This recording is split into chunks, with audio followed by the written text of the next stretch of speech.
Assalamualaikum warahmatullahi wabarakatuh. Nama saya Hanifah Puji Lestari, NIM 1810201170. Di sini saya akan melakukan atau mempraktekkan pengkajian bayi baru lahir.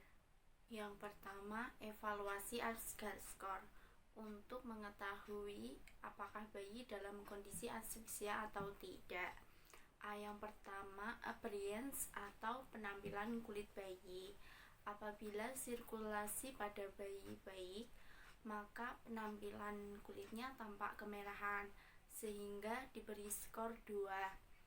Apabila pada badannya tampak kemerahan sedangkan pada ekstremitas tampak pucat, maka diberi skor 1. Kemudian apabila seluruh tubuh tampak pucat, maka diberi skor 0. Kemudian pulse atau denyut jantung dicek dengan menggunakan stetoskop atau bisa juga dengan inspeksi. Apabila denyutan lebih dari 100, maka diberi skor 2. Apabila denyutan kurang dari 100, maka diberi skor 1. Dan apabila denyutan tidak terdengar, diberi skor 0. Selanjutnya, image untuk merangsang bayi menangis. Evaluasinya, apabila bayi bisa bersin, maka diberi skor 2. Apabila bayi hanya bisa menggeliai, diberi skor 1.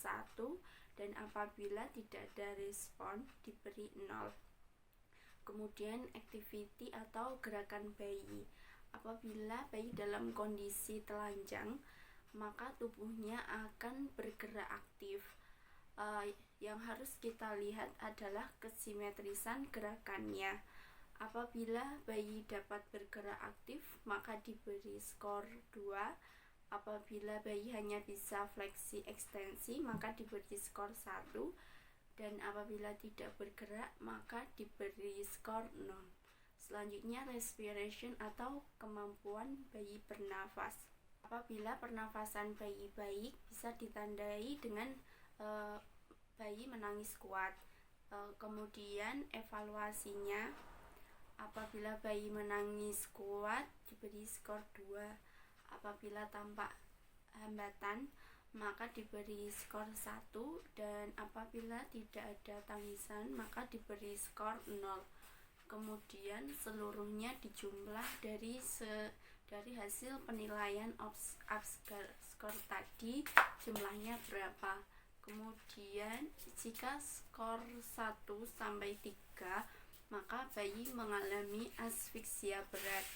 Apabila skornya mencapai 4 sampai 6, maka bayi mengalami asfiksia sedang. Jika 7 sampai 9, maka bayi mengalami asfiksia ringan. Maka apabila jumlahnya 10, bayi tidak mengalami asfiksia. Selanjutnya bayi dilakukan evaluasi pada menit ke-1, 5, dan juga menit ke-10.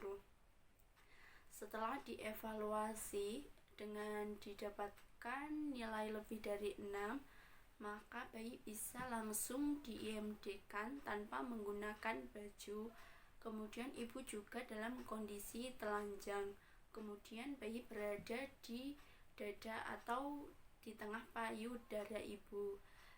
Kemudian biarkan bayi inisiasi menyusui dini selama 30 sampai 60 menit. Selanjutnya,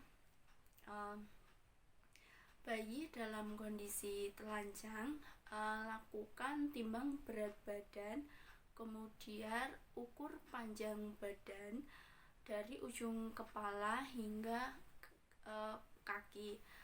Kemudian diukur lingkar lengan atas, kemudian dicek lingkar kepala dan juga lingkar dadanya.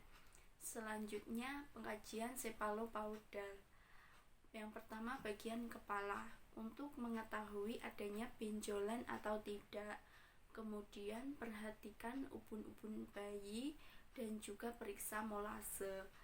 Selanjutnya dilihat juga jumlah dan warna rambut. Kemudian bagian mata.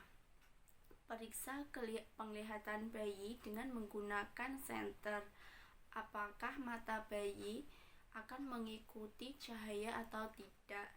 Kemudian dilihat adakah kekeruhan pada kornea atau tidak. Kemudian bagaimana dengan warna pupilnya, seperti itu. Selanjutnya bagian hidung. Dilihat lubang hidungnya, apakah ada septum atau tidak. Kemudian periksa bagian telinganya. Apakah telinganya tampak simetris antara kanan dan kiri?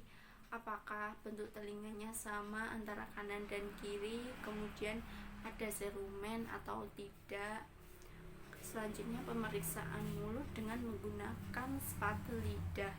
Dilihat kebersihan mulut bayi, bagaimana pertumbuhan gusinya. Kemudian dicek pergerakan lehernya, apakah ada keterbatasan atau tidak. Kemudian dicek blinking refleksnya atau refleks berkedipnya, bisa dengan mendekatkan jari ke area mata. Kemudian refleks rolling atau refleks mencari sesuatu yang bisa dihisap. Kemudian dicek refleks menghirupnya, bisa dengan jari yang bersih seperti ini. Selanjutnya pemeriksaan bagian dada. Dilihat kesimetrisan pernafasan area dada, apakah ada kelainan bentuk dada atau tidak. Kemudian ada retraksi pada dada atau tidak. Ada air susu yang mengalir pada kelenjar susu bayi atau tidak. Selanjutnya pemeriksaan abdomen atau perut. Apakah bentuk perut bayi tampak buncit atau tidak. Apakah terdapat perut kembung atau tidak. Selanjutnya pemeriksaan ekstremitas. Infeksi pergerakan ekstremitas bayi, apakah terjadi kelemahan atau tidak. Kemudian dicek jumlah jari-jari bagian ekstremitasnya sesuai atau berjumlah 5. Selanjutnya pemeriksaan tulang belakang. Posisikan bayi dalam keadaan tengkurap seperti ini. Kemudian raba tulang belakang, apakah tampak utuh atau tidak. Kemudian ada massa atau tidak. Kemudian apakah mengalami melengkung atau kelainan lain seperti lordosis, kifosis, dan skoliosis. Selanjutnya pemeriksaan genitalia. Pada genitalia perempuan bisa menggunakan handscoon. Kemudian dilihat apakah ada lubang vagina, uretra. Kemudian dicek labia mayora, minora, dan juga kebersihannya. Pada laki-laki dilihat apakah ada testisnya sudah muncul, bagaimana lubang uretranya, apakah terdapat skrotum dan testis. Kemudian pemeriksaan refleks. Yang pertama, refleks Moro. Ubah posisi dengan tiba-tiba, bisa dengan memukul tempat tidur atau meja, atau dengan tepuk tangan. Responnya, kedua tangan bayi akan diangkat ke atas, atau juga kaki akan melipat atau nekuk. Selanjutnya refleks Babinski. Telapak kaki digoreskan dengan cepat. Respon bayi, jari-jari kaki akan mengembang, atau bisa juga dengan 4 jari kaki fleksi dan 1 jari lainnya ekstensi. Selanjutnya refleks merangkak. Ketika bayi ditengkurapkan, maka bayi akan bergerak aktif atau bergerak-gerak. Kemudian refleks berjalan. Apabila bayi diposisikan berdiri, kemudian kakinya menginjak bidang datar, maka kakinya akan menimbulkan gerakan seperti mengayuh. Selanjutnya, tulis status keadaan bayi dan juga informasikan semua keadaan bayi secara umum pada ibu. Kemudian bisa dilanjutkan dengan disuntik vitamin atau imunisasi hepatitis.